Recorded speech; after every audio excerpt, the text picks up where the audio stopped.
everyone, and welcome to another episode of Time Extend. My name's Adam Ismail, and joining me for this holiday-themed episode is... Brendan Rodison, and can you believe it again, Adam? We're back on the Christmas cast this time. It's the second Christmas cast, and wow, what a year to recap.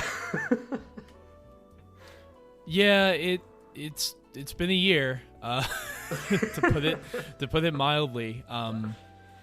You know, basically, we've talked a couple of times on a few different episodes about, you know, the games that have come out this year, and we even, you know, with the last episode, kind of talking about a lot of the Codemasters games. Those were a big part of the year. So rather than just like kind of recount, you know, what 2020 was in racing games and stuff like that, we thought we would kind of throw it over to the community, throw it over to you guys, and Brendan, you put out this question on Twitter: what racing game helped you get through this trash pile of a year? Which is just, you know, perfectly worded.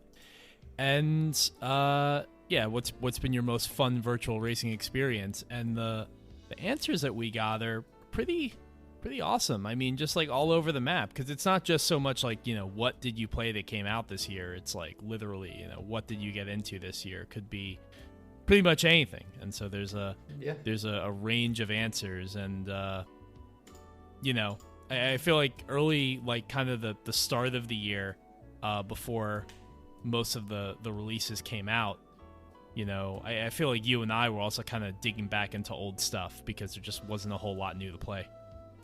Yeah, exactly, and I think that's one of the reasons why this topic is especially interesting, because I think the majority of us have ended up with more time on our hands than we would typically have. We'd usually be out socialising with friends or meeting family, but because of the big COVID, basically a lot of our kind of typical plans have fell to the wayside. So I think what's interesting is I don't think everybody will necessarily have visited their favourite games for the majority of this year, but rather either tried to find new experiences from older releases, got into more modern racers, or even, which is in my case what has happened, tried to get into the kind of sim racing side of things and give a bit more attention on that side of things. So it's really interesting because usually people can live kind of busy lives.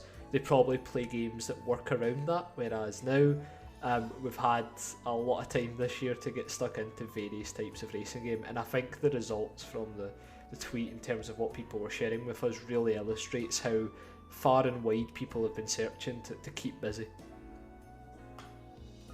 Yeah, I mean, it just takes me back to like kind of when the year started and the pandemic started, and I was like, you know what, I'm going to play like Need for Speed Underground, because like I just completely missed those games. Yeah. I honestly didn't get very far in them because I kind of lost interest pretty quickly.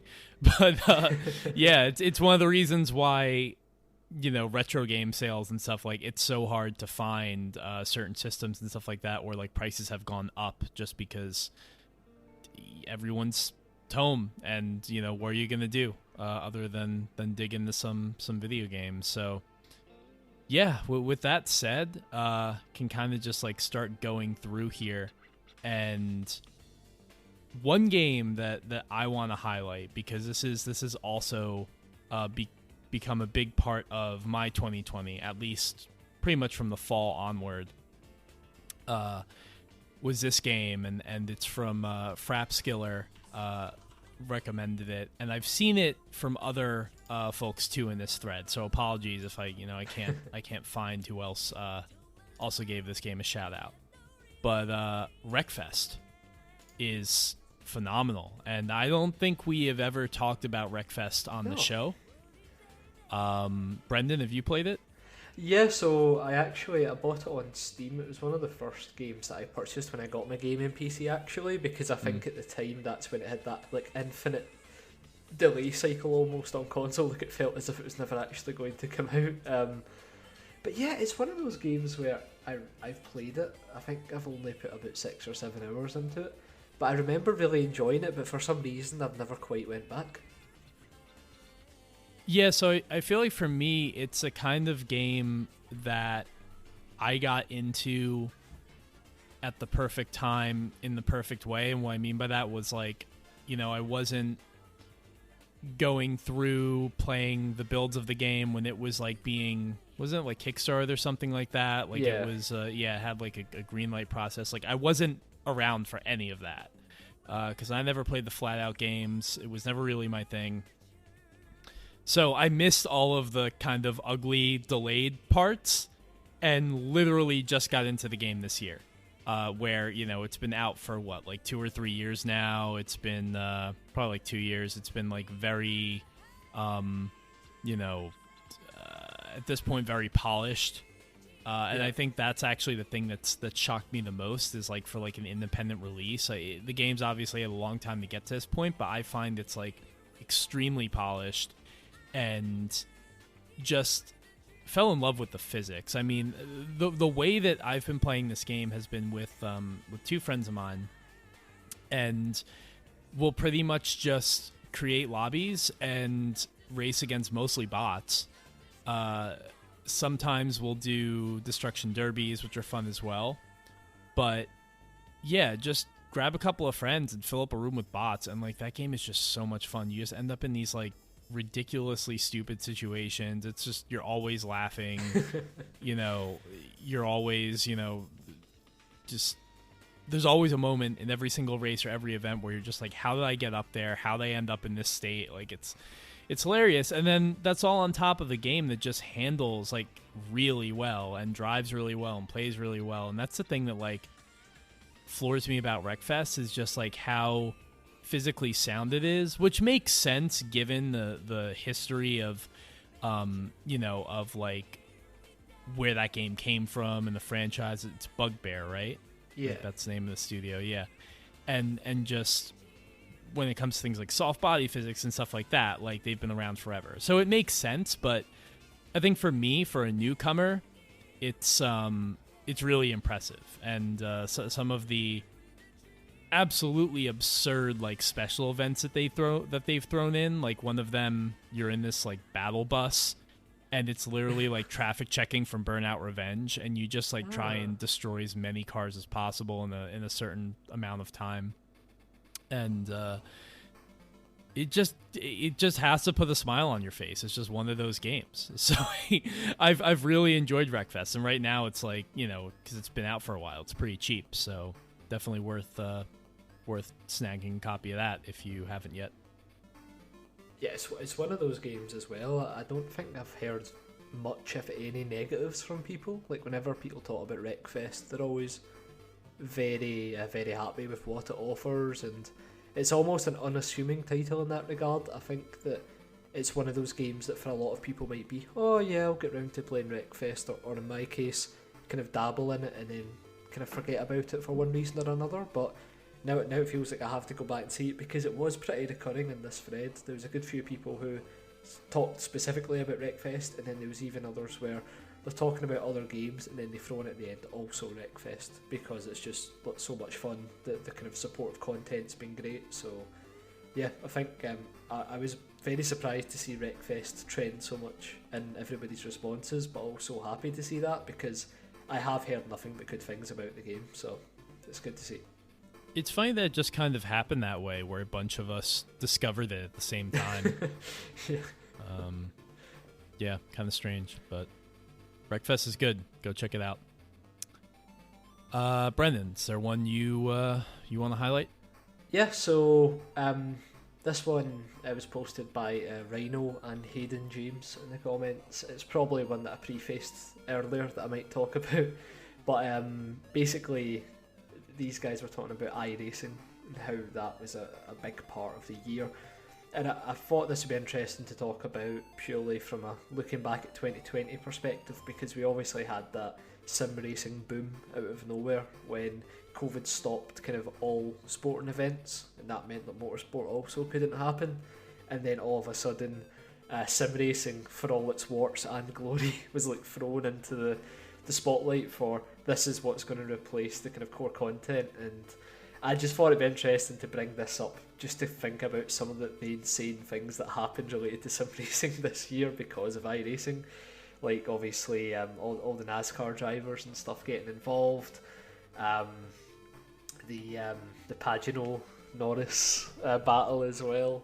Oh, I forgot about that. Yeah. All the drivers that like lost their jobs because they said or did things on God, stream. yeah. That I mean that as well. It's not all funny stories. We learned that some people, the scumminess can rise to the surface if they're not in their pampered PR environments.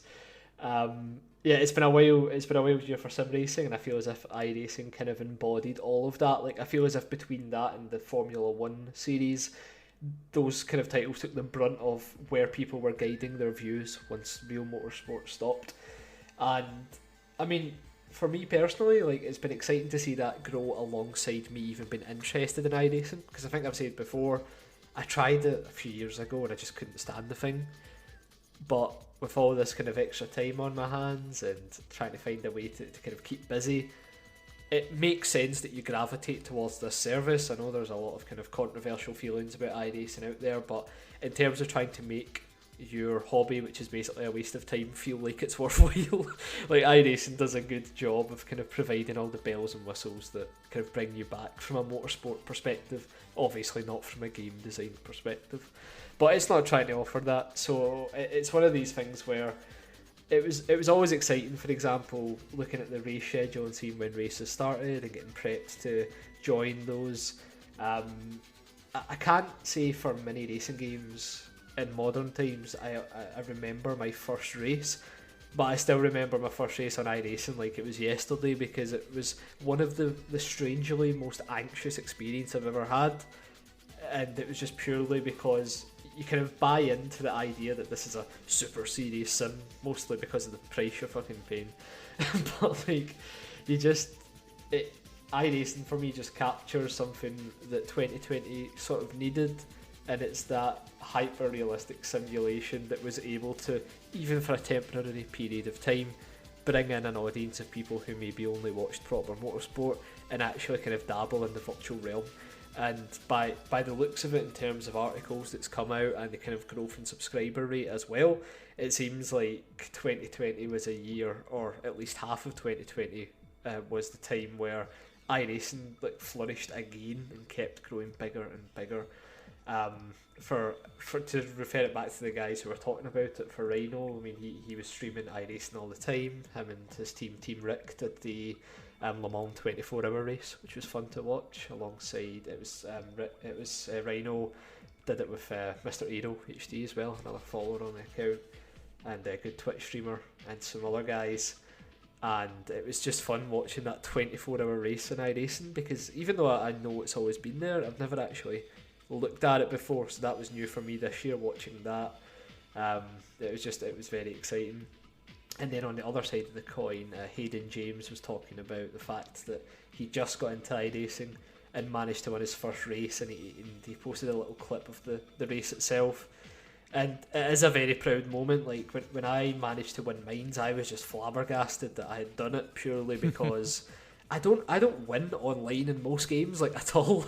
So when it happened in iRacing, I was just blown away, especially the manner in which it happened.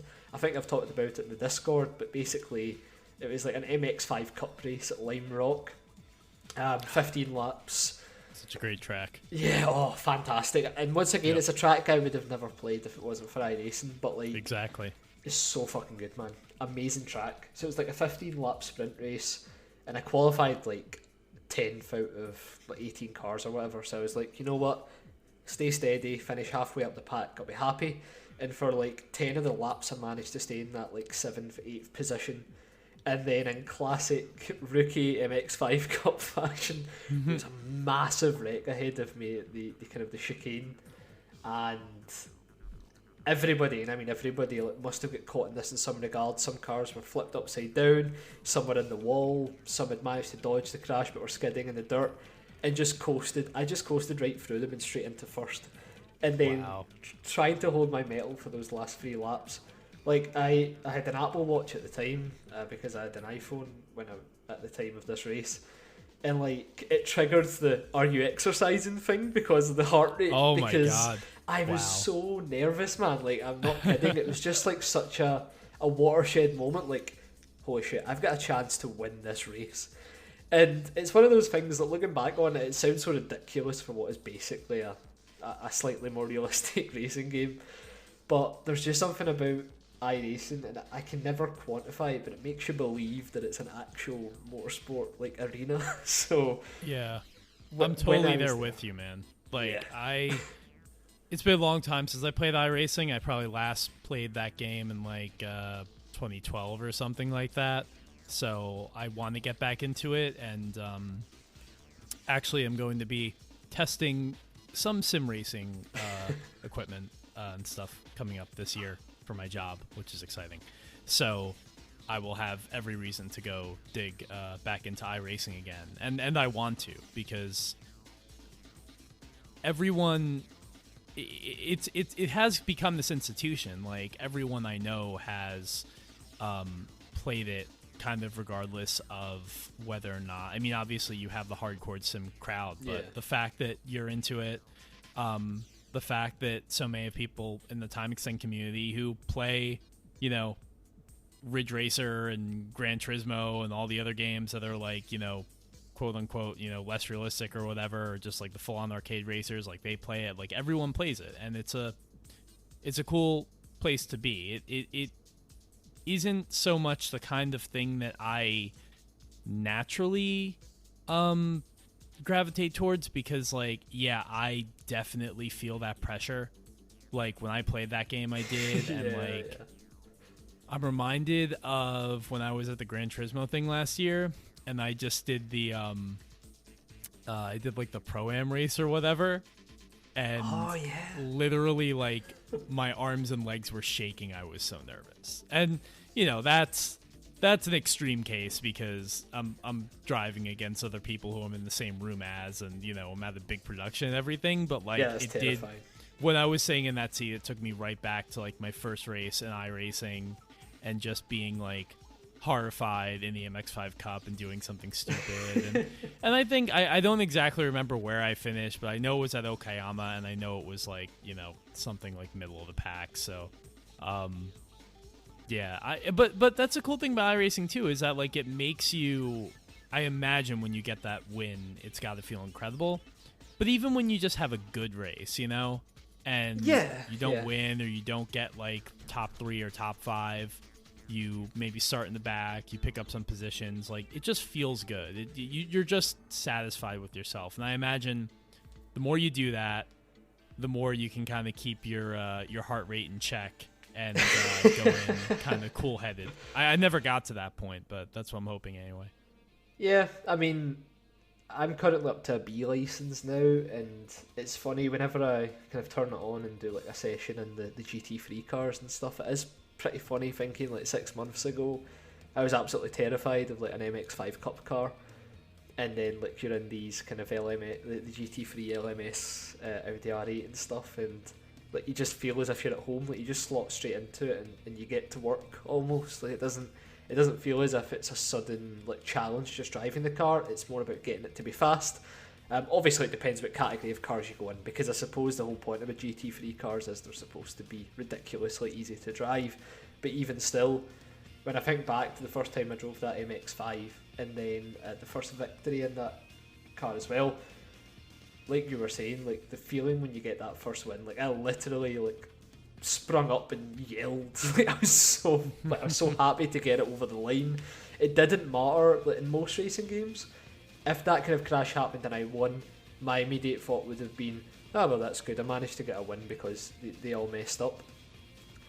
But that's racing at the end of the day, like it happens in real motorsport as well. Yeah. So for some reason, when it happened in iRacing, my attitude was totally different, and being able to kind of seal it and clinch the deal, it was just such a relieving thing, because even the person in second that had also managed to weave through, once we get through and I was in first and he was in second, I think the gap was like 7 seconds, and by the end of the race it was like 4.5 or 3. I think it was 3.5, because I was being so cautious to make sure I got it over the line. Sure. So once the priority shifts and you're in the lead like that, it's hard to. It was a feeling I'd never had before, because in most sims online I'm never really leading the pack. So see, being forced into that situation, that was still challenging in its own right. Whereas I think in a lot of other games and stuff, once you kind of get into first, it's more of the kind of same. But for some reason in iRacing, just from a mental point of view, it becomes so much more of a challenge. So I don't want to talk about iRacing for the rest of the podcast, but I felt as if from a perspective of the title having an influence on 2020, I'd say it was one of the biggest players from a sim point of view in terms of getting people exposed, having some drivers exposed to be dickish as well, and also just from a newbie beginner perspective, from like myself and like Hayden James as well in the chat, in the tweet, I was amazed at how quickly I just got into it, given that for most racing games that I played, I'm not really that bothered about the online, but like because in iRacing that is the main event, like you just treat it with exactly, you treat it with so much more attention, and it's for me I felt as if it deserved to be called out because it's definitely had an influence on the year. Yeah, of course, and it's as you say, it's symbolic, for the year that we've had. So that's great. Yeah, maybe one day I'll join you. I'll have to get up to your level, your driver level B or whatever, but give me time. So what's your next choice then? I actually wanted to highlight something that isn't necessarily a game real quick. Okay. Daniel Ricci, his response to this tweet was, he says, "Not playing racing games much this year, but I swear TG was a blast and a really big relief, even if it lasted just an evening." Yeah, thank you for calling that out, man. TG was a lot of fun, and we need to figure out a way to do that again. Because it was a really good time, and I think, we tried to do it again with Project Cars. It's tough when it's a game that not everyone has. Yeah. What was beautiful about the TG situation, which if you're listening to this and you don't know, I think it was like in April or May, we had a 40 car race on Grid 2019 via Stadia, because Stadia was free for like 3 months of the year, and we were able to fill up the lobby. It was an absolute shit show because it's a Stadia game, and people were teleporting in and out of each other, and I think somebody set, we did qualifying. Somebody set a hot lap of like 0.232 seconds around the Red Bull ring. Like, none of it made sense, but we were all laughing. Brendan, you got kicked a number of times. I got suspended as well, whatever that means. I've still never seen that error message in Grid ever since. I want to know what I did.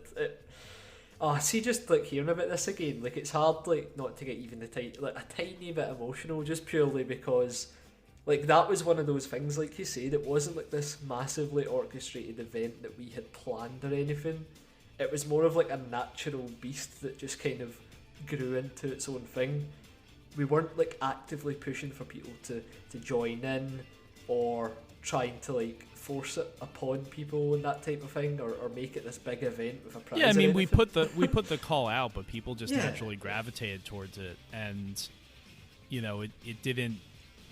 All the people who said they were going to come through came through, and the ones who couldn't, there were other people who were willing to play along, and it was an awesome time, and I'm thankful for everybody who participated or watched it, or even just watched some of the videos that some of those guys put together after the fact, which are absolutely hilarious.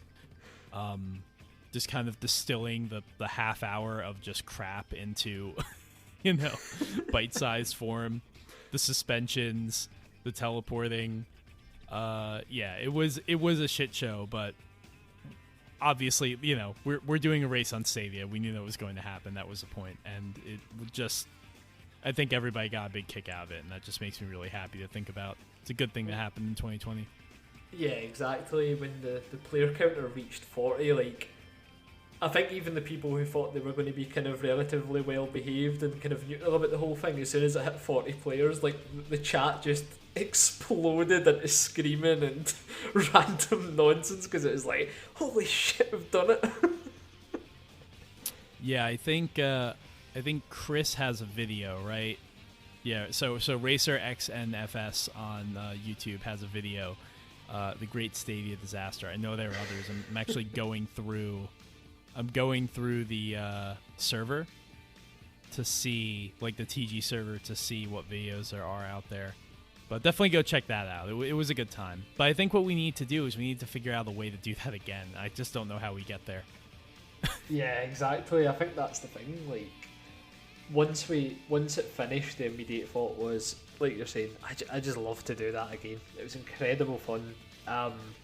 It's one of these things where, like, Stadia was the butt of every single joke, but ironically, it was the one platform and one scenario that could have probably made that so easy to pull off.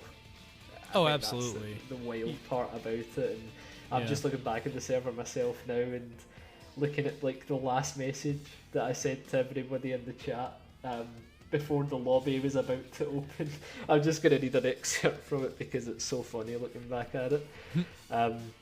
This is it, the biggest organised shithouse of 2020. The only coronavirus could make a possibility. You could have been out tonight, getting pished in a bar, pub or club, or actually just seeing friends. Yet, Stadia is love, Stadia is life. Oh my god, that's perfect. It was great to read that reply because it's been fucking a crazy year, obviously. I don't know how many times it needs to be said, but that was one of those moments. It was like, even in terms of people's availability, would that have happened any other year? Who knows? Yeah, exactly. I also like, fuck your esports, this is Time Extend Sports. Oh, fantastic. Yeah, I think the best way to do that would be some kind of cross-platform racing game. That, you know, has kind of cross-platform multiplayer. Unfortunately, thinking about it, I feel like our only option is like Forza. You can't really have something on that scale, and Forza Horizon isn't really good for it. But that's the one everyone has, so that would probably be the best option. Forza Motorsport 7, maybe, but if anyone's listening to this and has ideas of how they think we might be able to pull this off, we'd love to hear them because we want to do it again. And unfortunately, outside of the people who forgot that they had their Stadia subscription lapse past the 3 trial months, outside of those people who were very disappointed to pay for Stadia, like actually pay for Google Stadia, the rest of us, I think, got rid of our subscriptions. So I feel so bad. Like, the whole thing was advertised on the premise it was free, and I think like 50% of everybody that did it ended up getting stung for like £10. The funny thing about that, though, is ironically, it has become one of the only consistent ways to play Cyberpunk if you don't have a new console. Yeah, so, that's true. Hey, you get something out of it. Exactly. All right, what's your next one? Right, so trying to bring it back to games again and just seeing some of the games here that perhaps I wouldn't expect to see. So, Drive Club actually appeared a few times throughout the tweets, including one from Dr. Driller, Say of the Sun as well. So, the Drive Club I found it interesting purely because everybody that really likes that game's probably already played it by now. It's like one of those games where it's got a bit of a kind of cult following almost, that eventually you probably gave in prior to 2020 and gave it a go despite the fact that it's now dead, God rest its soul. Well, what's interesting is that Say of the Sun says on Twitter that they actually owned the game for years, but not until listening to Time Extend did they ever actually play it and give it a go. And now, as a result, it's one of the best racing games they've ever played, and it's at least in their top 5 favourites of all time. So you love to see it. You do love to see it, exactly. Yep. That's why I wanted to bring it up. Like, no matter what 2020 has thrown at us, like, Drive Club remains supreme. Like that somebody out there can experience Drive Club for the first time, or they were kind of playing it before the servers went kaput as well and got that last fill of competitive online racing on it. And yeah, I just feel as if we have so many options now. and yet Drive Club still remains a consistent, and I think that's going to be the case for a good few years to come now. I think for every new racing game that comes out, there'll always be those few people that say, oh, that reminds me of Drive Club, or oh, I wish it had something like Drive Club, and then the uninitiated will see it and be like, I'm going to give that a go. Yeah, I do feel like part of the reason that Drive Club maybe was revisited this year was because this was pretty much the last chance that everyone had to play it before it was taken down, at least before the multiplayer servers were taken down. Yeah. That is such a big factor of that game's appeal. I mean, look, I played through the whole single-player campaign Drive Club and had a blast. Yeah, it is a checklist of events, but that game is just so much fun that I didn't care. But the online experience was what really sealed the deal. I mean, just going into the hoppers, doing those races, having your selection of like a couple races every day, hopping into them with your friends. It was just a great time. And if Time Extend is remembered for anything, I hope it's that we converted people to Drive Club. because since day one, you and I have been saying, you know, that game never got the fair shake it deserved. And I think people are finally starting to see that now.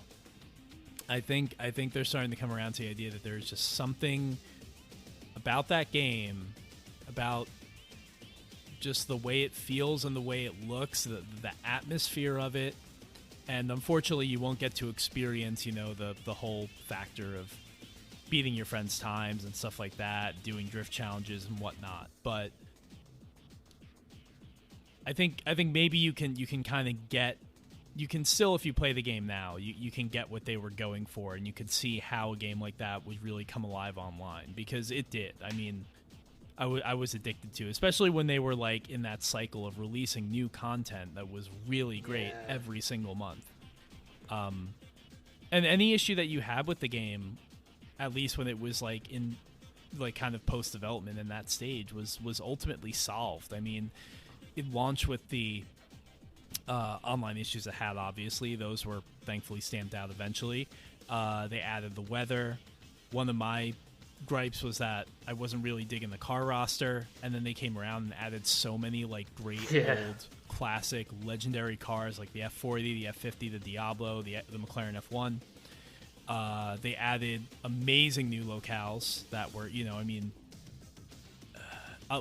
most of the time I was playing Drive Club, Canada was probably my favorite, but then once Japan came out, I don't know. I mean, it's such a toss-up, and that game just kept getting better and better and better. And yeah, I just hope as many people as possible get to play it somehow. And you know, I think if you do play it, you can see that if you could just play this game on PS5. I mean, you know, you can via backwards compatibility, but like, imagine if this game got the resolution, or rather the frame rate bump that PS4 games get on PS5. If it had an uncapped frame rate, I mean, Jesus Christ, that's gonna be the best racer of 2021 right there.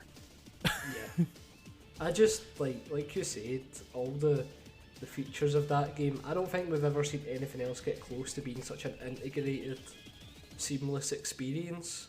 Like, it's hard to explain, but the way Drive Club does it puts all the onus on these social elements of the game, but also doesn't make it the centre of attention. And that's such a paradox. But what I basically mean is, when you consider how other racing games kind of integrate the multiplayer side of things, they always make it the kind of the star of the show, centre of attention. But I felt as if Drive Club was able to kind of integrate it and seamlessly kind of thread it into the racing experience that was first and foremost. And I think that's something that people won't probably be able to experience to its fullest now. But like you said, what Drive Club is from this point onward now is basically a proof of concept for something that once was. So if you haven't had the chance to experience what Drive Club was and what it could have evolved to become even further, then it's worth a look. I think I've kind of dreamed about it on the Time Extend Twitter account. Like, can you imagine a Drive Club 2 on PlayStation 5 with like OS level leaderboards and activity cards for launching events? Like, the PS5 OS has basically just ripped the best parts of Drive Club and put it across all of the PlayStation games. So like Drive Club 2 would have integrated into that so easily with clubs as well, that type of thing, because the way the PlayStation 5 can opt for voice chat, it tries to put people in groups much like a Discord server. Like those groups could have been Drive Clubs within the game.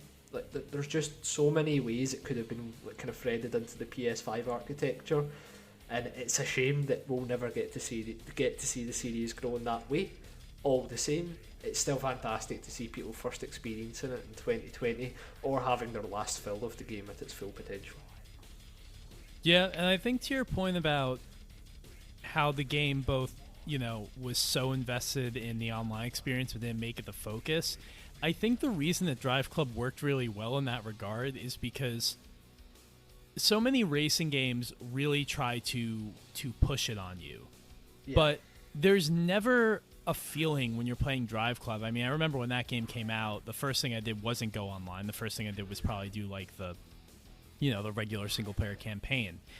But it just kind of sprinkles these things in there, like it'll sprinkle in the leaderboards, and then you notice that like one of your friends has a game, you'll see their time. And basically like the game and Evolution Studios had the confidence that like the player will get there. They will find their way to the online.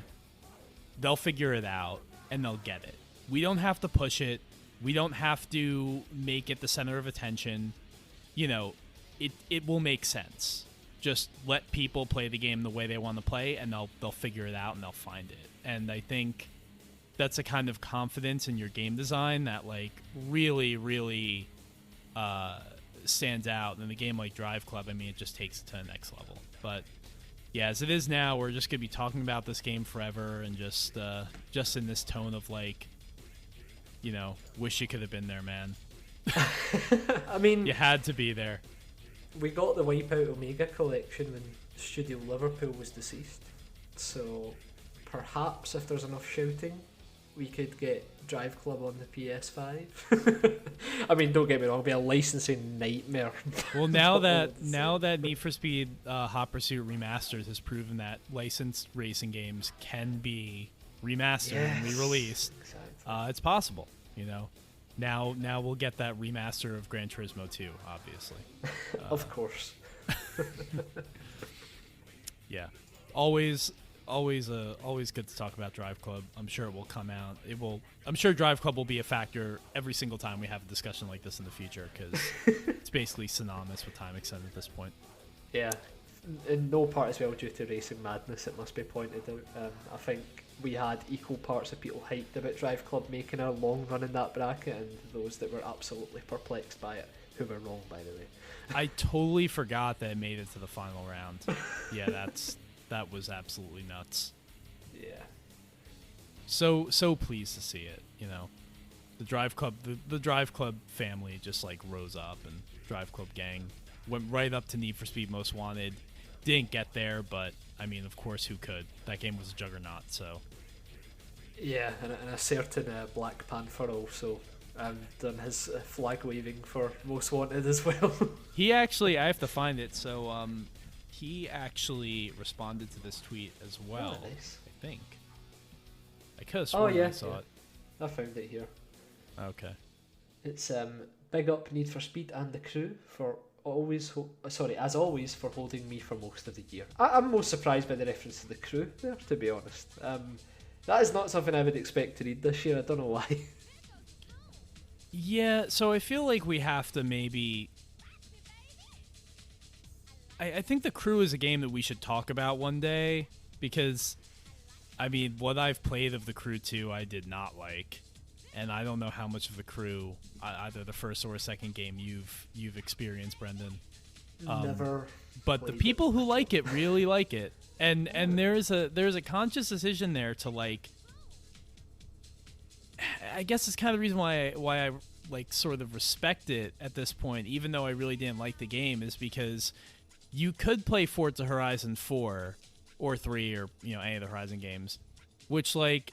I feel like, objectively speaking, is a better game. I don't really know how you could argue with that. But and I'm not even a huge, obviously, like, I'm not a huge Horizon fan. Everybody who's listened to a podcast knows that. But I still think, like, technically, objectively speaking, it's pretty sound, pretty reliable.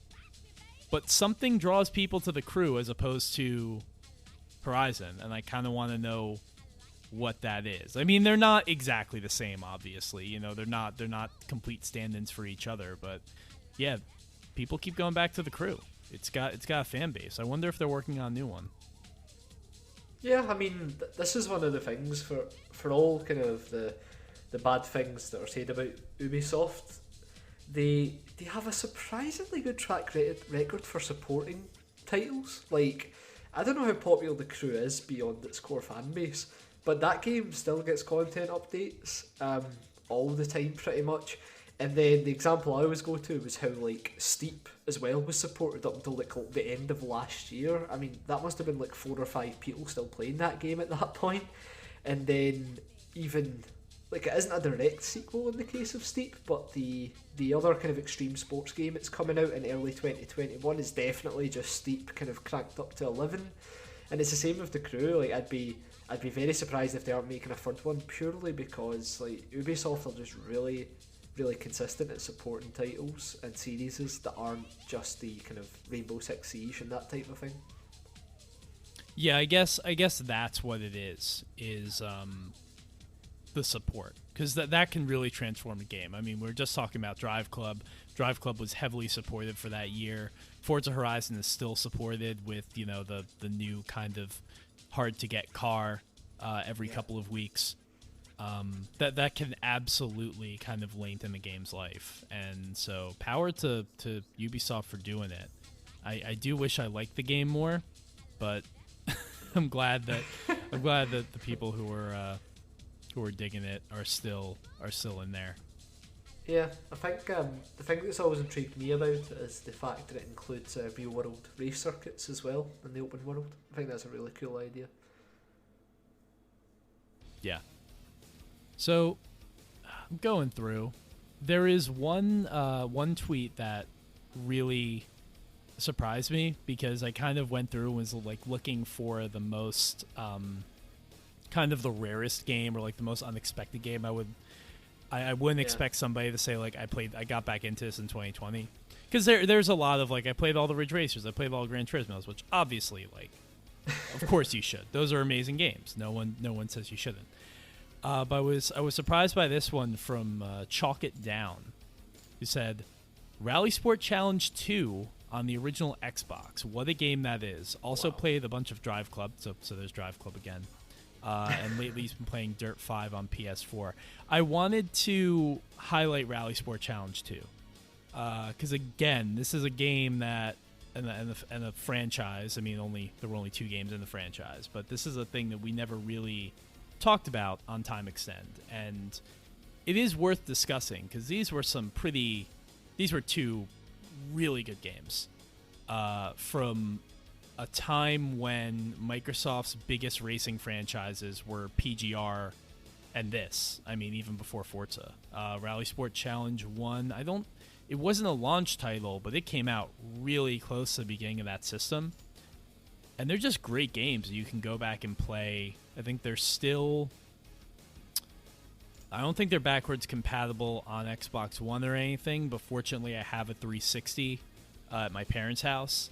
And so when I go there, I can put Rally Sport Challenge 1 in, and it plays well enough. The 360 backwards compatibility is not the best in the world, but so good. Have you ever gotten a chance to play either of those games? No, so it's one of those ones that's definitely on my list. I've kind of dabbled in it through a family member having an original Xbox, but I think I've said before that since I didn't have one of those initially, it took me ages to finally get into Project Gotham Racing. But right. Rally Sport Challenge, obviously a bit rarer than that, you would say, is fair. I think it's definitely one of the series we need to consider for a future episode. I think that goes for quite a lot of titles as well, but I think Rally Sport Challenge definitely deserves an in-depth look, because I'm always obsessed by the fact that was it DICE that developed this? It was DICE, yeah, it was DICE. So and I find that very interesting. And DICE, were they responsible for Midtown Madness as well, or am I making that up? Let's find out. For some reason, I think that's bizarre, but I think I. No, it's not bizarre. It is DICE. It's DICE and a company called Infusio, which I have never heard of before.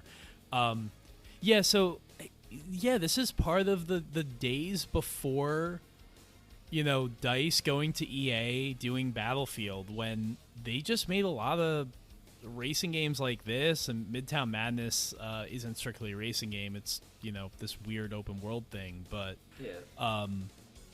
they were so good when they were working on those games. Like Rally Sport Challenge is interesting because at a time when you basically had Colin McRae that was doing the hardcore rally sim, the hardest hardcore rally sim you were going to get back in the early 2000s. V-Rally, which was like sort of trying to do that, but also usually more forgiving, not really as polished. Those games were okay, but they weren't fantastic. What else did you have? I mean, you had the Codemasters series, but that really didn't get going. The first one wasn't very good. Sorry, not Codemasters.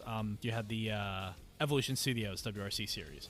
That really didn't get going until like the second or third game, though. Richard Burns Rally as well. Yeah, Richard Burns, but then you need the actually no that's the interesting thing about RBR is that didn't come out on console in this country.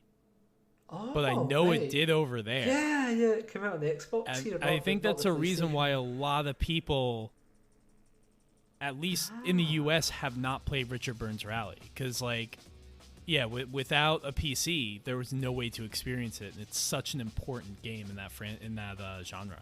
Yeah, 100%. I managed to get it working on the gaming PC. And I'm still stunned at how it pretty much holds up in every regard outside of the kind of the dated visuals from a driving perspective. But it's so interesting in the US that it must have been a lot harder to come by and actually experience. Yeah, I am pretty certain this game did not get an American release on console. Funnily enough, I'm on Wikipedia and it says it came out for the Gizmondo, which if you don't know what the Gizmondo is, it was a vaporware PSP. So if you want to play a game like Richard Burns Rally on a system that is like the PSP but worse in every single way, it probably would go about as well as you'd expect. But yeah, those were kind of all of the rally games that were around at that time. And then out comes Rally Sport Challenge. I mean, to me, it was sort of out of nowhere. I was obviously pretty young, but that was a new IP, coming from a studio that was not one that I had ever encountered before. So that was kind of my introduction to Digital Illusions, and was just amazed by that. That was one of those games that really used the power of the Xbox well, like that really demonstrated like here's why the Xbox is, the lead system for this generation, because between the damage model and the physics and how fast that game moved and the environments, there's a funny thing that happens in Rally Sport Challenge where like if you there is a boundary to the stages, but it's not like it's not like a hard fence or an invisible fence or anything like that. Basically, like if you're in say like one of the desert stages, you can go out for a while and then the game will just like you'll get that white flash and you'll end up back reset to the pathway. But there's a funny thing that can happen where like if you veer off and you roll your car or something like that, the camera will just pan out and just you'll be able to take in like in replay fashion your car as it is just disintegrating in real time before your eyes. And it was just such a like kind of movie effect for a game that I didn't I was just surprised that there was this new rally game out that I didn't know about. That wasn't Sega Rally, wasn't Colin McRae, wasn't any of those franchises that kind of came out of nowhere. And luckily it got a sequel. And those games it was weird because it was one of those things where like, almost like in a grid way, like it was realistic in as much as the damage could be punishing and like the situations you could get yourself in in the rallies and like on stages were punishing, but the game itself, like the physics were pretty arcadey. The stages were pretty wide. I remember actually some of the rallies in that game, they would put 4 cars on a point-to-point stage, which was sort of weird. Yeah. But that's how they do it. So in some ways it was pretty arcadey, but in other ways it was actually relatively realistic for the time. And then you also had all of the different disciplines. You had ice racing, you had rallycross. The rallycross in that game was so good. So, yeah, Rally Sport Challenge is a great one. That is a series I miss. We need to do a deeper dive on it for sure. I want to experience this because, as you know, I absolutely adore rally games. So the fact that I haven't had the chance to go kind of properly hands on with this one, it always makes me feel as if I'm missing out. Yeah, I'd actually like to highlight something. I saw this today. It is from a magazine. I don't know what magazine it is, but I get the sense that this is like an article, or not an article, but like a snippet that kind of has made its way around the web for a while.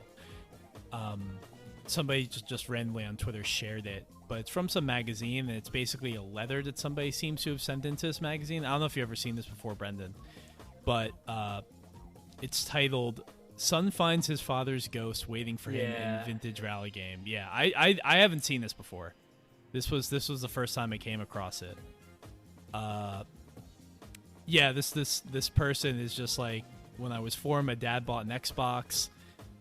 We had tons and tons of fun playing all kinds of games together until he died when I was just 6. I couldn't touch a console for 10 years. Once I did, I noticed something. We used to play a game called Rally Sports Challenge. Once I started meddling around, I found the ghost. Of course, it was his father's ghost, and he said that he played it, did that time trial over and over and over again until he passed his dad, and then stopped right before the finish line because he didn't want to delete the ghost. So it's a brilliant story. Yeah, that's the kind of bittersweet, warms your heart story that I see those about lots of other games. Like I see those about Zelda and shit like that. It's cool. Crossing. It's cool that it's about Rally Sport Challenge. of all the racing games that you could imagine that story being about, I think that that's the beauty of that story in itself. Like it was a very specific experience that this guy and his dad had. Yeah. Played the Xbox. You got to admire that. Yeah, it's a beautiful story. Glad that one of the good things that Twitter can do is circulate stuff like that, in addition to the nonsense that it usually circulates. Yeah, I kind of contribute to that, so I apologize. All right, so we wanna highlight maybe one more. Yeah, let's go for one more. So I've had a look around, and the last one I want to discuss. It's kind of a toss-up between pretty much the biggest racing games of this year, because as we talked about at the start of the podcast, we've kind of covered these games as they've come out, so we don't really have to kind of do a further deep dive on them. But I also feel as if, just in terms of looking at where racing games as a whole is in 2020 and who might have been the leader in providing the best virtual experience in a racing game, Formula 1 2020 appeared a few times, and I just basically wanted to discuss that one purely because I think we talked about it in the last pod as well, but the fact that Formula 1 really hit its stride this year, in the exact same year that Codemasters has now been acquired by EA, I think it's just a positive note to end on, purely because we're seeing a motorsport simulation of the kind of the biggest racing series, you could say, finally reach its potential. And it's going to be interesting to see how in the future, 2021 and beyond, how other developers might look at the My Team mode and see how they can incorporate something similar in their racing games. Yeah, and it's also got me thinking that we don't have to launch into the whole EA discussion again because we already had a show about that, but it does kind of have me wondering, would this deal have happened when it did if the pandemic didn't? Because just with all of the interest on sports getting back up again around the world, honestly, way sooner than they probably ever should have. Although, we do know that at least motorsports is one of those sports that is a little bit easier to do that with, because you can kind of have an enclosed bubble that travels to places that aren't necessarily hotspots. But even so, there was a lot of desire for F1 to kick back up again. And then we saw that reflected before that in, as we were saying before, the esports and people playing that game, racing drivers playing that game, streaming it. I just wonder if COVID in a weird way presented the perfect storm for F1 to reach this next level. And there was a part of me, it probably would have happened eventually, but I wonder if COVID didn't happen, would EA have stepped in when they did, put up the money that they did? I don't know. It's something that did not cross my mind last episode, but I'm thinking about right now. Yeah, definitely. It all ties into what we're talking about on the iRacing front as well. Like, the value of racing games was shown again this year when it had to kind of fill in for a lack of real motorsport going on, and people's interest in the genre has seemingly become a bit more peaked this year. And momentum wise going into 2021, there's a potential that we could have Gran Turismo 7 and the next Forza Horizon seemingly. That seems as if it's closer than Forza Motorsport, which is baffling, but a discussion for another day. So whilst like Formula 1 is the success story that seemingly made this buyout happen, I think across the racing game genre next year there's reasons to be excited. I'm sure some of those reasons haven't even been announced yet as well. And yeah, it'll be interesting, like we talked about last time, to see if EA's acquisition starts a bit of a turf war with more kind of bigger name publishers or even the console manufacturers themselves to try and get a piece of the pie. Next year seems like it's really going to be a big year for racing games. Maybe that's kind of where we end this discussion, because you and I have gone back and forth. I wanted to believe so bad that GT7 was going to be a spring game. It looks more and more likely that it is not a spring game. But I still think it's going to come out in 2021. It's probably just going to be, holiday season of next year. Between that, the potential for a Forza Motorsport, probably a little bit far out. Probably not going to happen. But there's potential for that. Codemasters is due for something next year, whether that's Dirt or Grid. I would imagine Dirt Rally specifically, or Grid. I would imagine that something's going to happen there. Maybe one, maybe both. I don't know. Between all of those, Gran Turismo. Any year in which a Gran Turismo release is going to be huge. And yeah, I imagine there are things we haven't heard about. Who knows where Criterion is with their Need for Speed game. On second thought, that might actually be a 2022 thing as well. But I really do think it could be a big year. I feel like the racing genre kind of works in these stages where, what was it, like 2017, where we had GT Sport, Forza 7, Project Cars 2. Like, those were heavy hitters that year. Yeah. Dirt 4, I think, as well, was 2017, if I recall correctly. I think between those games, like, you're not going to get a year like that every year. A year like 2017 happens every 3 or 4, right? But I feel like we're coming up on that now. So there's a good chance that 2021 is going to be a good one. And just have to wait and see. Maybe Ridge Racer 8. Who knows? Anything can happen. Yeah, I think even if we look a bit outside the box, surely Nintendo will stop wringing Mario Kart 8 dry at some point soon and show off another Mario Kart. So could we potentially have that announced on the kind of more fantasy racer side of things? There's always rumours of a Diddy Kong Racing remake as well, so maybe that's something that might happen just based on some rumours. Really, like you're saying, like 2021 could shape up to be an absolute belter because we're going to have, like, the way it tends to work, I think, with games is, in F1 2020's case, you have perfected the formula, and then the kind of follow-up game, what usually happens is it's like the absolute, the extra 1% that makes it totally fantastic. Ideally, this is what's going to happen with Formula 1, so that'll be exciting. Codemasters, like you said, could be Grid, Dirt Rally, both. And then there'll be the surprises along the way that we don't quite see yet. WRC 10 as well will be the final game, I think. Oh yeah, they got one more, right? Yeah, I think so. I think it's one more or two. I think it might be one though.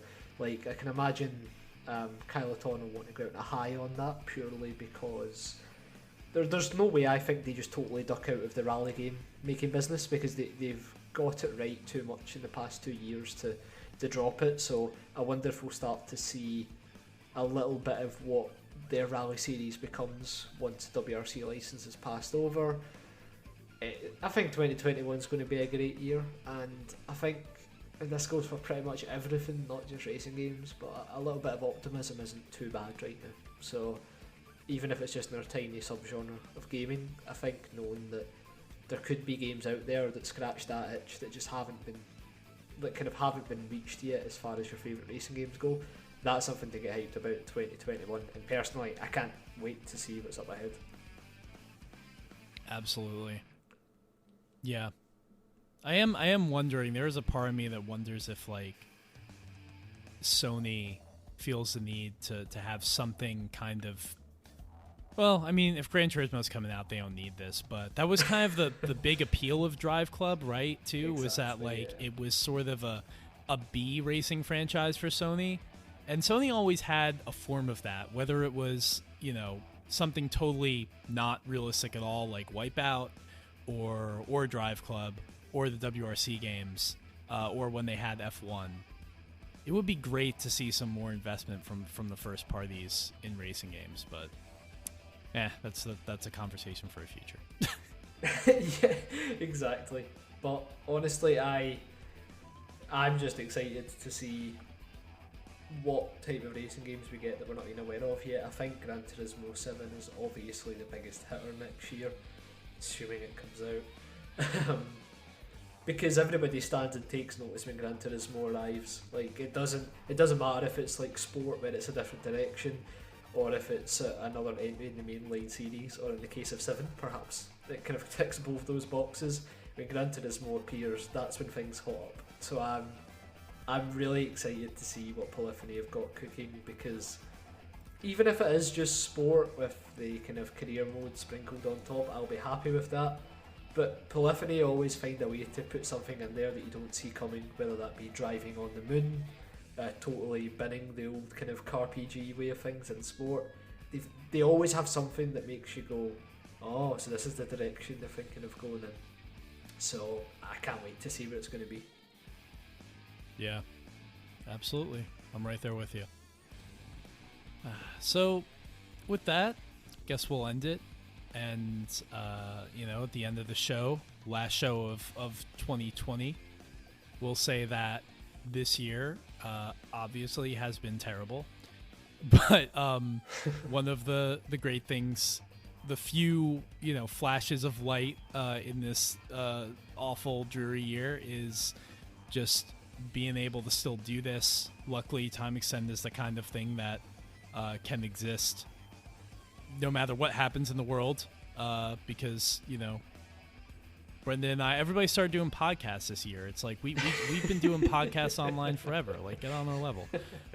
But no, it's obviously something we can keep doing, and it's something we wanted to keep doing because of all of you listening, or even if you're listening to this, obviously you listen, but the people who don't listen and like just follow the shit posts on Twitter, the people who participated in TG, all the people who participated in Racing Madness, like, it's because of all of you that, we want to keep doing this. The Time Extend community Discord, obviously, huge shout out. Just thank you. Thank you for giving us something to look forward to. Thank you for giving us something to want to keep driving forward. You know, I think we would continue to do these shows if we had no audience, but it would be hard at a certain point. But knowing that people enjoy chatting about racing games in this way, in, you know, sharing their opinions, having those opinions kind of used for podcast fodder, and just being able to reflect on everything together, whether that's through social media or whatnot, is just really great. And I'm just really happy for it. I know that was a big jumbled mess of words that probably didn't make any sense, but the crux of all of it is just thank you.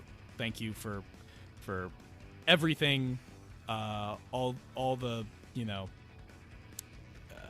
any kind of way in which you interacted with us. Thank you. Yeah, and I totally echo those sentiments.